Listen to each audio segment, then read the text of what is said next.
हर खबर पर होगी आपकी पकड़। डाउनलोड कीजिए ABP live app.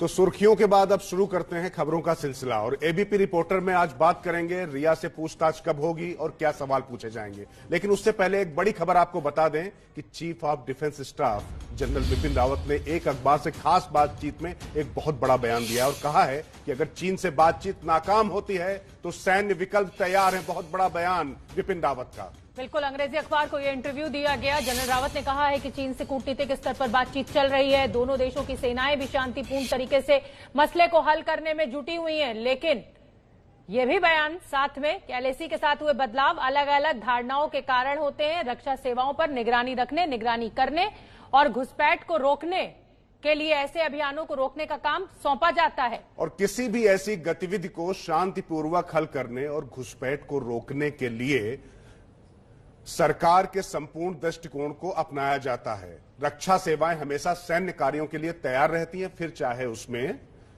General Bipin Rawat ने अंग्रेजी अखबार को दिया, उसमें उन्होंने कहा कि एलएसी पर यथास्थिति को बहाल करने के सभी प्रयासों का सफल न होना ही शामिल क्यों ना हो। यह बहुत बड़ी बात शोभना जो कही है बिपिन रावत ने। बिल्कुल, जनरल बिपिन रावत का एक ट्वीट हमने आपको दिखाया जो उन्होंने अखबार को एक इंटरव्यू में कहा है। हमारे साथ इसी खबर पर रिटायर्ड मेजर जनरल के Sinha, retired lieutenant general Sanjay Kulkarni और हमारे डिफेंस संवाददाता नीरज राजपूत मौजूद हैं। मैं नीरज, सबसे पहले आपसे समझना चाहूंगी, इतना बड़ा बयान देने की आखिर क्या वजह, क्या जरूरत महसूस हो गई सीडीएस बिपिन रावत को?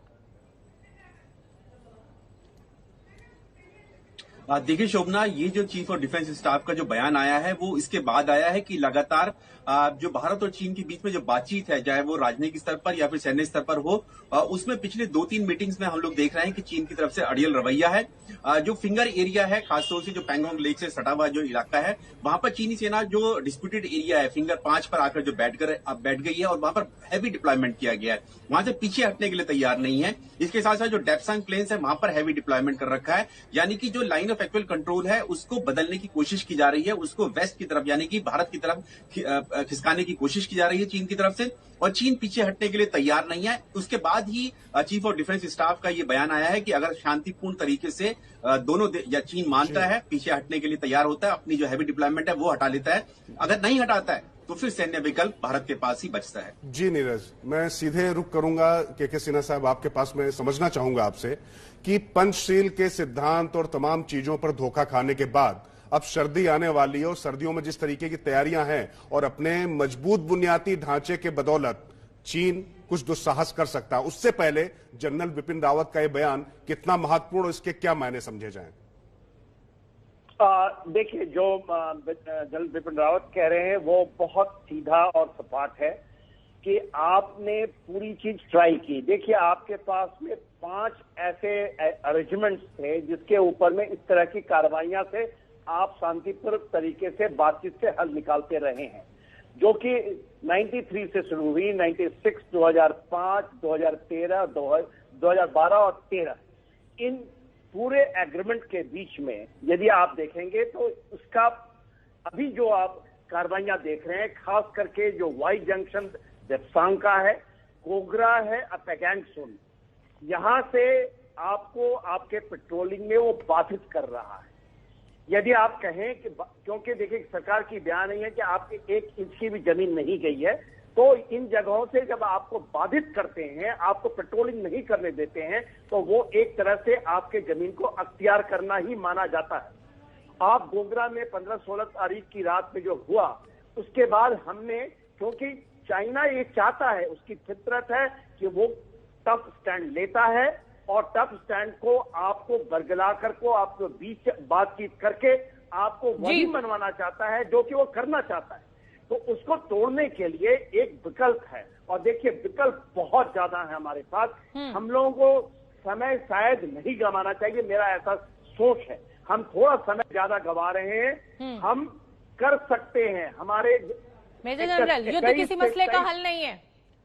सिन्हा साहब, आप ये जानते हैं कि युद्ध किसी मसले का हल नहीं है। अगर दोनों सेनाओं की तरफ से ये बात कही जा रही है कि बातचीत से ही मसले का हल निकले तो वो विकल्प शायद बेहतर होगा। अब मैं रुख कर लेती हूँ retired lieutenant general Sanjay Kulkarni का। हमारे सीडीएस की प्रतिक्रिया तो आ चुकी है इस पूरे मसले को लेकर, इस पूरे जमीन विवाद को लेकर। चाइना के प्रतिक्रिया का इंतजार।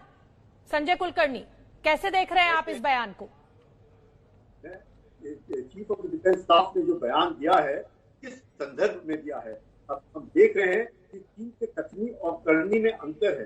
जो भी हमारे पास एग्रीमेंट हैं, उसके बावजूद देखते हैं कि अगर ट्रांसग्रेशन होते हैं, फिर उसके बाद जो संधियां हैं उसके द्वारा हमको वापस कहने के लिए, अगर उस ट्रांसग्रेशन को इंक्लूजन में बदली किया जाता है तो कई एक विकल्प जो हमारे पास है, उन विकल्पों के द्वारा, चाहे डिप्लोमेटिक है, चाहे इकोनॉमिक है, मिलिट्री कमांडर लेवल के टॉक्स है, वो सब चल रहे हैं। लेकिन ये नहीं होना चाहिए कि हम बातचीत करते रहें और चीन का जमावड़ा जमा रहे और यह बढ़ता रहे। उस संदर्भ में उन्होंने कहा है सारे ऑप्शन एक्सरसाइज किए जाएंगे।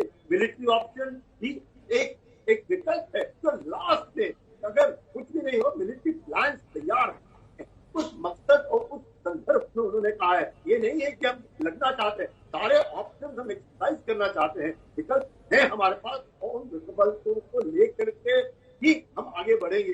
लेकिन मिलिट्री प्लान तैयार है और इससे कोई इसको शक नहीं होना चाहिए। बिल्कुल ठीक कहा आपने और बड़ी बात की कि हमें सभी विकल्पों पर विचार करना होगा राजकिशोर, चाहे वो सैन्य विकल्प हो, चाहे वो आर्थिक विकल्प हो, या आप कहिए कि डिप्लोमेटिक तरीके से हमें इस मसले को हल करना हो। छोटे से ब्रेक के लिए यहां रुकेंगे एबीपी रिपोर्टर में मैं और राजकिशोर लगातार आपके साथ।